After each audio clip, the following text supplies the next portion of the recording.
حلو السنيكرز من الحلويات اللذيذة، وحالات تسوونها قبلها بيوم وتقدم باردة. ممكن تسوونها بايركس أو قالب مثل هذا ومبطنة بنايلون. أحب أستخدم هذا النوع من البسكوت، عجيب.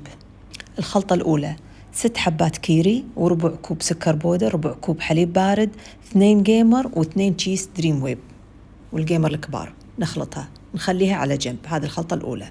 الخلطة الثانية عندنا 3 سنيكرز راح نذوبهم بالمايكرويف، نخلطهم مع علبة جيمر كبيرة و3 ملاعق نوتيلا. هذه الخلطة الثانية.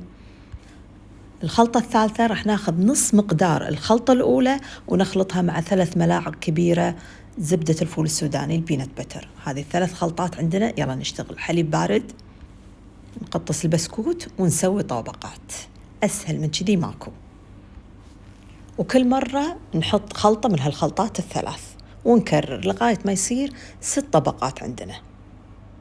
إذا تبون هالحلو هذا صدق يصير لذيذ، حطوه بالفريزر من بالليل، وثاني يوم الصبح طلعوه حطوه بالثلاجة لغاية وقت التقديم. عجيب. شوفوا قاعدة أسوي طبعا. الحين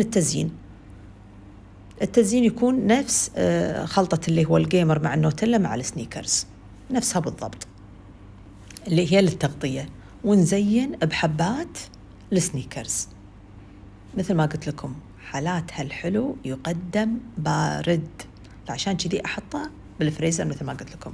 هذا القالب بس أوريكم إذا ممكن تبون تسوونه كذي قالب أو بايركس، كله يمشي. هذاك تقدرون تغرفون منه، وهذا تزينونه وتقصصونه مثل كيكة. وبالعافية.